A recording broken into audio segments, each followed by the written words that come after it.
Welcome to today's episode of In Focus, where we delve into the latest developments shaping our world. On January 15th, 2025, a historic ceasefire agreement was announced between Israel and Hamas after 15 months of devastating conflict. This episode will explore the reactions, implications, and challenges surrounding this agreement. Stay with us as we analyse the perspectives of key players, the impact on civilians, and the humanitarian outlook.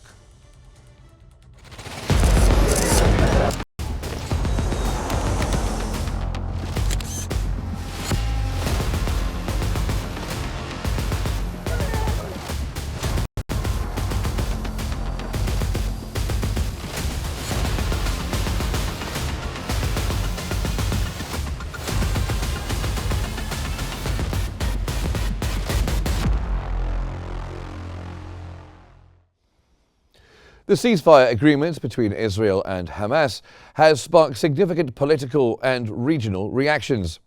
Brokered by Egypt, Qatar and the United States, the deal is seen as a pivotal step toward ending the prolonged conflict. However, tensions remain high as accusations and disagreements surface between the parties involved. Senior Hamas leaders have denied Israeli claims of backtracking on the ceasefire deal, reaffirming their commitment to the agreement, which is reported on by Ahram Online. Protests have erupted in Israeli cities against the agreement, highlighting domestic divisions. Mediators from Egypt, Qatar and the US are working tirelessly to finalize its terms, emphasizing the critical role of diplomacy. Let's analyse the political challenges and prospects for success.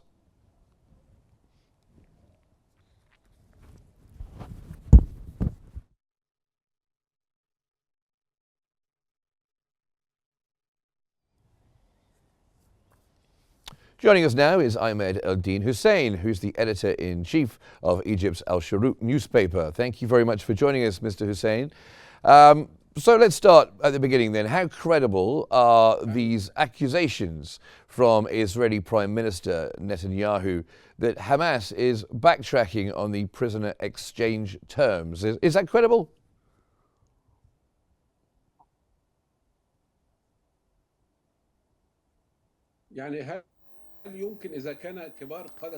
If the senior leaders of the political parties do not believe Netanyahu, so how could we believe him as Arabs? He's very excellent to escape, and I think the purpose of such a claim is to try to please some of the fall of two members such as Mustrich as they threaten of withdrawal of the cabinet, and he wants to have to rest assure him that he's hardliner, and the spokesperson of the national security in Israel denied this, and they know very well that he's capable of escaping or to get more demands of the agreement. He escaped several times before, even if he signed in the last July an agreement.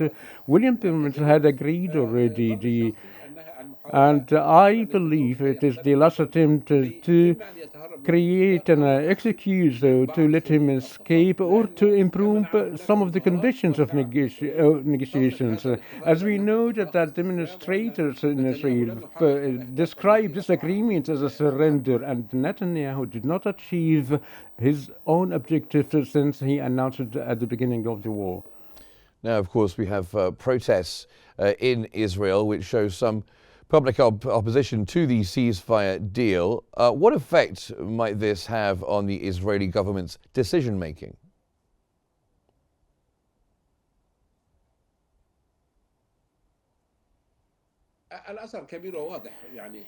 The effect is great and clear. When you mobilize the population of the far-right wing that support Netanyahu's government, most of them are the far-right handliner.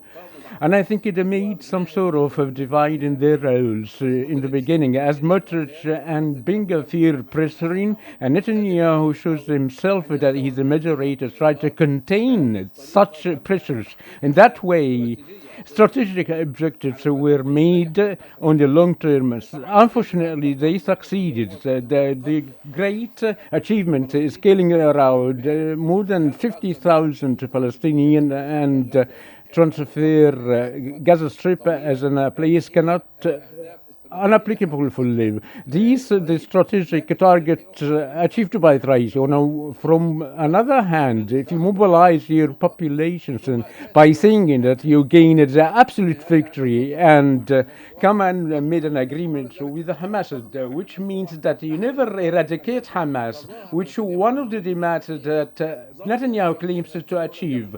My belief is that they never wish to totally and ultimately eradicate Hamas, but undermine their capabilities. Maybe they want to Hamas to be a pillar that he can rely on in this conflict with the Palestinians. And Hamas has hailed this agreement as a victory. What does that say about the broader Palestinian political landscape?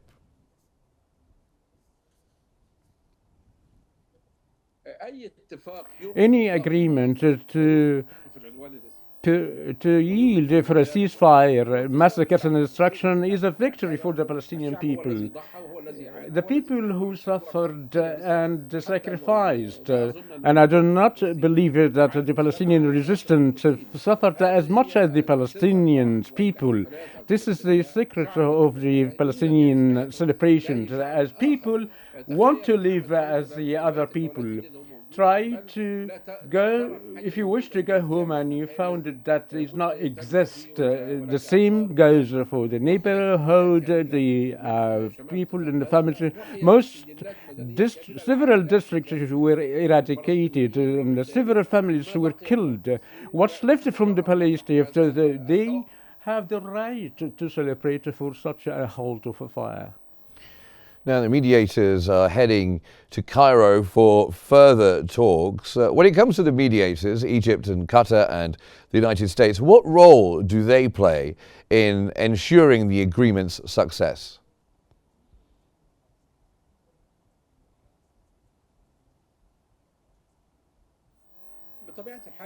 Naturally, the three countries are the most engaged parties in the process of mediation or calm.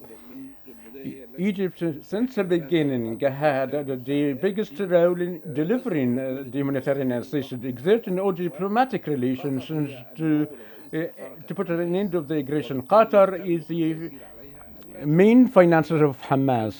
The United States is the great supporter of Israel, of all the treasuries and the military arsenal. And these three countries, they can be the guarantees, particularly the United States, Egypt. Qatar could be the biggest guarantee for Hamas, and the United States the main sponsor for Israel. So they may assist either to assist in reaching an agreement and then to attempt to protect it and most importantly to guarantee its enforcement in the ground. And of course, there are Israeli airstrikes continuing at the moment in Gaza, despite the announcement of the ceasefire. Do you expect these to continue through to the beginning of the agreement on Sunday? And also, what implications does that have for the implementation of the agreement?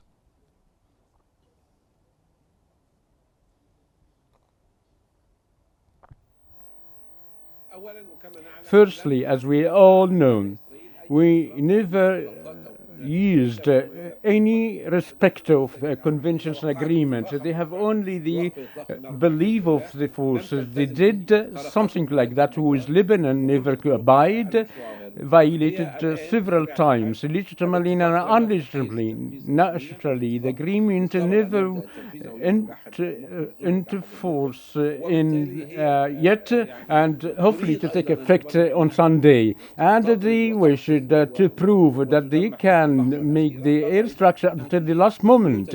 And we've seen that the demolition, full houses in the northern of Gaza. And I imagine, even following the implementation of the agreement, Israel will continue the same pattern they following in the southern of Lebanon, pretexting that there's a threat for its forces. And what challenges might arise during the phased implementation of the agreement, especially when it comes to troop withdrawal and, of course, those important prisoner exchanges?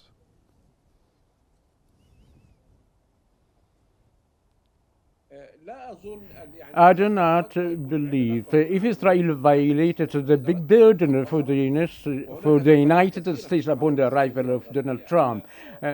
Western report argue that envoy of Trump that pressed hardly upon Netanyahu, and they said frankly, if in case of not reaching an agreement, he would be spread in the Middle East. It wasn't meant by Hamas only, but Netanyahu also. There's no reasonable reason. The secret of Netanyahu's approval, but the direct pressure from Trump. It's a fact. Netanyahu never listened, never responded to all the Biden's calls that he was implicitly in supporting this aggression. But it seems that Trump's work was decisively and clear and crystal, and therefore Netanyahu had to agree, as said in the Israeli newspaper, that we've been forced to sign such an agreement.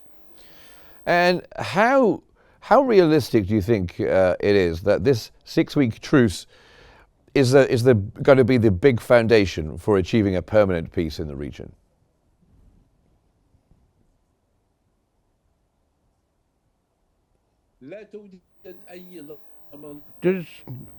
There is no real and realistic guarantees. The truce aren't between two clear parties. One part that committed the genocide, and there is a weakened parties, which is the Palestinian people, suffered a Wilson massacre in the modern history, and the only guarantee is the United States of America, and it is the main power for Israel. And if we cut this line of power, so Israel will be weakened again.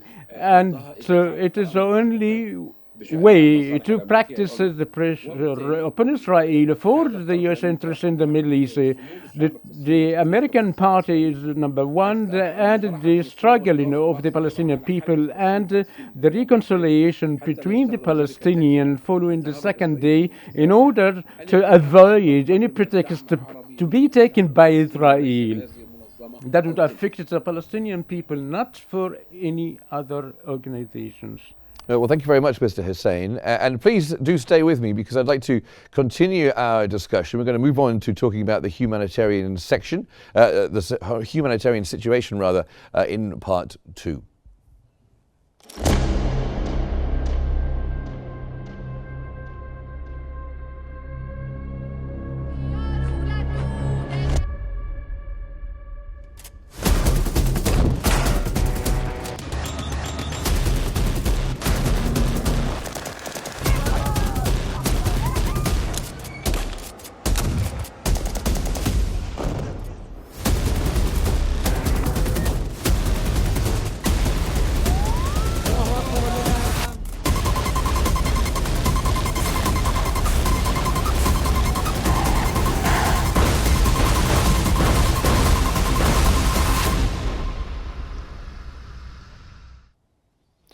So the ceasefire agreement also addresses the dire humanitarian situation in Gaza, promising increased aid and the release of hostages. For many civilians, it represents a fragile hope for relief. However, ongoing violence and logistical challenges complicate the path forward.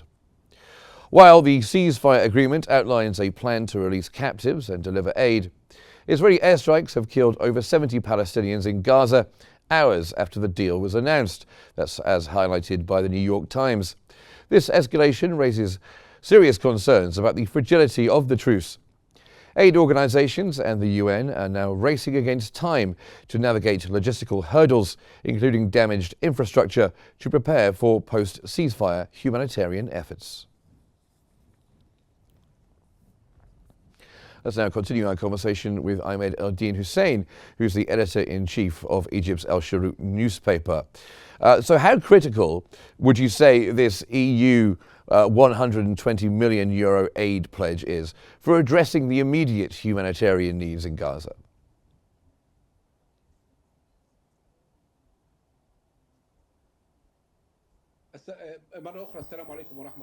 Once again, peace upon you all. The estimated effort from EU is appreciated. The same goes for anyone who would support the Palestinian people in this phase. The Palestinian people would need a huge amount of money, it's more than that. Even the preparations for 3 months that the Gaza Strip might need from 80 to 90 billion US dollar in order to regain the situation before the 7th of October 2023. The size of the devastation is very critical and hard. The complete district were flattened. Estimators say that 65% of housing buildings either partially destructed, and to remove the rubble might need 10 billion US dollars.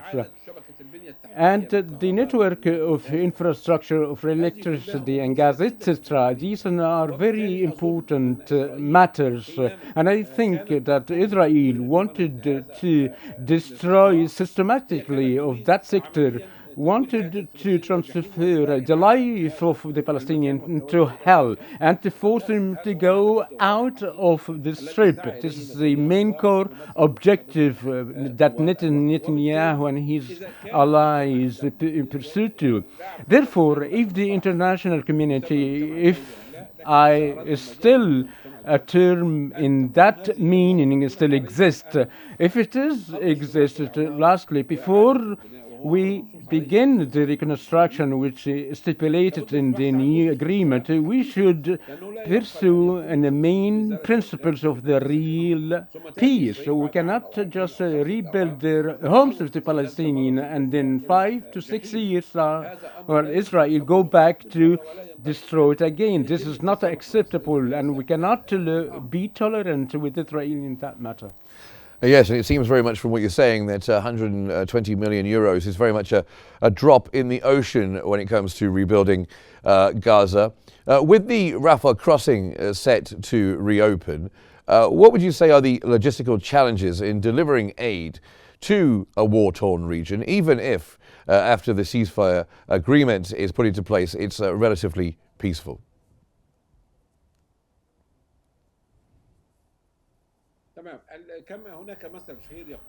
There is an approval that the devil laid down in details. Therefore, the reopening and the crossing of Rafah to deliver all the shipments, around 600 daily, into the north. And Egypt was very clear to disseminate all the aid throughout the sector and to be facilitated. Supposedly, the Israeli forces that started to withdraw from the densely population areas that would enable the shipments and the trucks to go everywhere in Gaza. I don't know if the car can be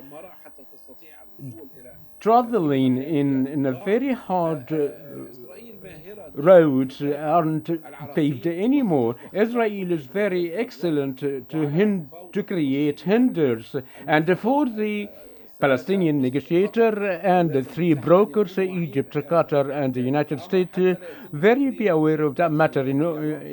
Unless otherwise, we could evacuate the context of the agreement of the ceasefire. Well, let's go on to one of the other problems that may arise. The first phase of the deal includes a mutual release of captives. What's the likelihood of that happening, and what are the problems that may arise trying to make that happen?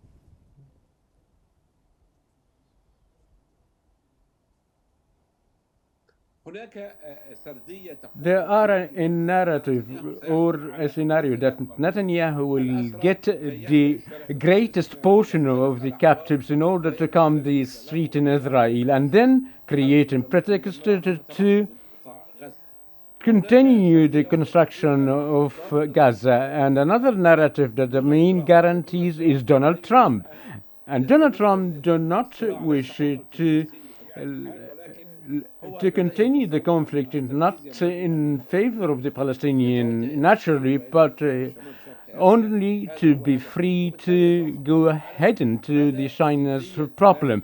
This matter would be relying on the seriousness of Trump to have a Middle East that live in peace and with no wars in it.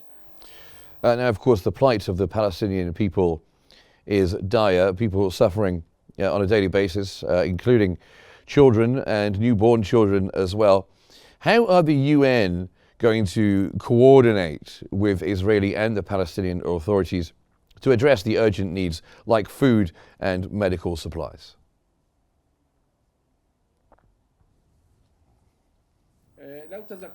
If we do remember, throughout the past 15 months, Israel attacked the United Nations and his Secretary General Guterres as an anti-Semitism and mocked and attacked the International Justice of Court and the ICC, and we've heard threatened by saying that Trump will impose sanctions for these two courts if they made an attempt of held Israel accountable of war crimes.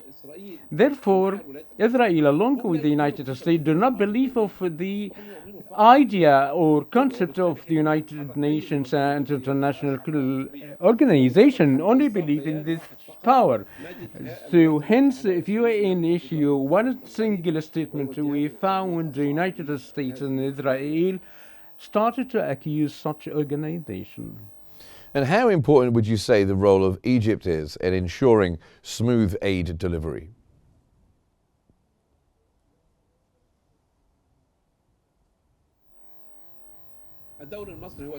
The Egyptian role is pivotal as the main portal through Gaza, through Rafah crossing, and most of the aid will be entered through which some outlets with Salem and 3 Israeli borders outlets in between Israel and Gaza Strip. Egypt played a greatest role, provided the biggest amount of aids, even the international aids, into the Strip. And I think Egypt's role would continue, consolidated with the Palestinian people, to stand on his homeland. And how are the Gazan civilians reacting to the agreement? We've seen some celebrations, of course, but there must be some concerns that remain.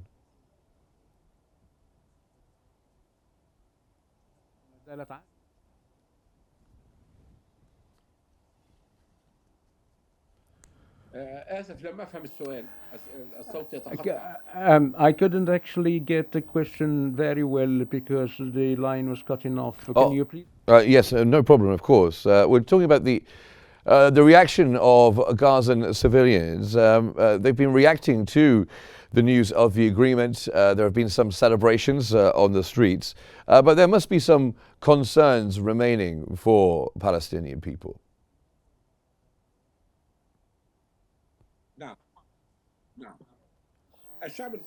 The Palestinian people naturally felt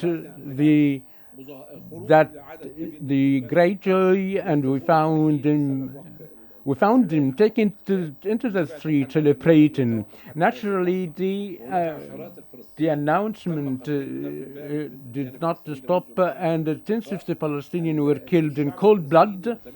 The Palestinian people naturally are longing to practice their normal lives and to have an end of the aggression. Do not trust at all of Israel, its intentions and agreement. If Israel had stolen a full land since 1948, so we cannot expect more than that from such a very extremist government. Well, thank you very much, Ahmed El-Din Hussein, who is the editor-in-chief of Al-Shuruq newspaper. Thank you very much for helping us to shed some light on the humanitarian challenges and the opportunities tied to this agreement. Thank you very much for being there with us. As we've seen today, the ceasefire agreement between Israel and Hamas represents a crucial step toward ending a devastating conflict. Yet the path ahead is fraught with challenges, from political discord to urgent humanitarian needs. We will continue to monitor these developments closely, of course. Thank you for joining us here on In Focus. Stay tuned for more analysis in our upcoming episodes. Good night.